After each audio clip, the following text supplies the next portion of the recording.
सबको जय मसीह की। पत्थर और विश्वास।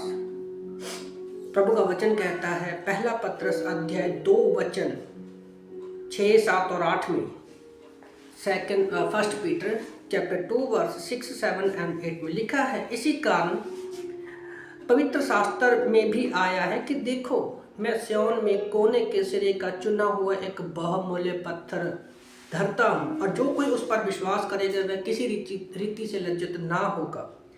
अतः तुम्हारे लिए जो विश्वास करते हैं वह बहुमूल्य है, पर जो विश्वास नहीं करते उनके लिए जिस पत्थर को राजमिस्त्रियों ने निकम्मा ठहराया वही कोने का सिरा हो गया और ठेस लगने का पत्थर और ठोकर खाने की चट्टान हो गया। पत्थर और विश्वास। पत्थर पूरी दुनिया में पहाड़ मिलते हैं, पत्थर मिलते हैं, और उनमें से कई बहुमूल्य भी होते हैं। हमारे घरों में भी आम पत्थर मिल जाते हैं, जैसे ये हमारे घर में ये पत्थर है, बहुत काम आता है ये हमारे।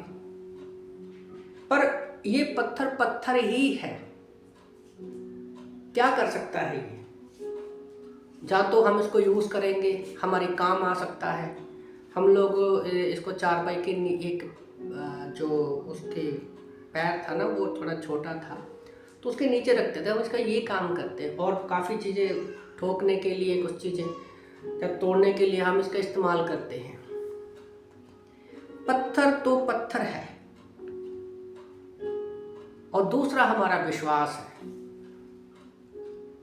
कुछ लोग पत्थर में बहुत सारी चीज़ें निकालते हैं, पत्थरों को तोड़ के पत्थरों के नीचे बहुत सारी चीज़ें निकालते हैं।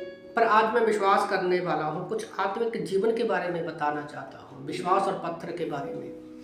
तो यीशु मसीह भी जीवित पत्थर है। तो ये पत्थर तो किसी काम का नहीं है। हम जिस पर विश्वास करेंगे, जो बोल नहीं सकता, कुछ नहीं कर सकता, उस पर हमारा भरोसा व्यर्थ है। पर यीशु मसीह हमारा जीवित पत्थर है। जीवित पत्थर ही नहीं, वो बहुमूल्य पत्थर है। और पत्थर से अगर वो तिकोना हो, ओके, तो अगर उसके पैर में ठोकर लगने का कारण बनता है और चोट खाने के लिए भी, ठेस लगने के लिए भी वो हमारा कारण बनता है। तो यीशु मसीह भी हमारे लिए पत्थर है। आज लोग बहुत सारी मूर्तियां बनाते हैं, उनकी आराधना करते हैं, वो उनका विश्वास है। पर हमारे पास भी एक जीवित पत्थर है, वो यीशु मसीह है। ओके, तो क्रिसमस के समय भी चल रहा है, दिसंबर महीना स्टार्ट हो गया है। तो परमेश्वर चाहता है कि हम किसकी आराधना करें। हम मुर्दा पत्थरों की नहीं, हमारे पास यीशु मसीह एक जीवित पत्थर है, जिसे लोगों ने बेकार समझा, पर वो बहुमूल्य था।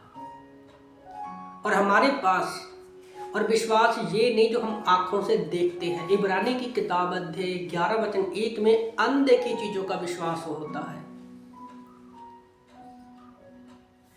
तो हमारा विश्वास किस पर है? उस जीवित पत्थर के ऊपर है।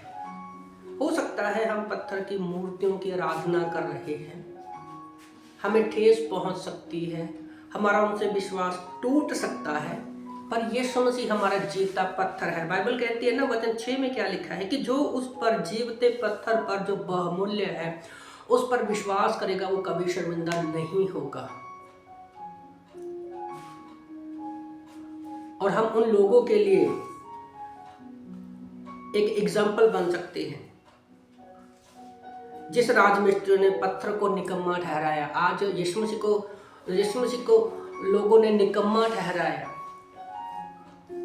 कि ये कुछ भी नहीं है, क्योंकि वो सिंपल था, साधारण था। उसने दिखाया कि हमें सिंपल और साधारण तरीके से जीवन कैसे जीना है धरती पर वही कोने का सिरा होगा। वचन 7 के अनुसार, पहला पत्रस अध्याय 2 वचन 7 के अनुसार। ओके, पर आज परमेश्वर चाहता है कि हम उस पर विश्वास करें। हम उन लोगों के लिए एक पत्थर बन सकते हैं शैतान के लिए हम वो पत्थर बन सकते हैं। दूसरे लोगों को जो हम पर भरोसा नहीं करते, हम उसके लिए एक अच्छे एग्जाम्पल बन सकते हैं कि एक्चुअल में जीवित पत्थर कैसे होते हैं। तो यीशु मसीह हमारे लिए धरती पर आए, क्रूस पर मारे गए, गाड़े गए, जिंदा हो गए, तो हमारे पास एक जीवित पत्थर पर आशा है, विश्वास है कि एक दिन हम उसके साथ जाएंगे और हमेशा उसके साथ रहेंगे। तो इसलिए मैं आप लोगों को उत्साहित करना चाहता हूँ कि आपका विश्वास जीवित पत्थर पर होना चाहिए जो यीशु मसीह है। आमीन।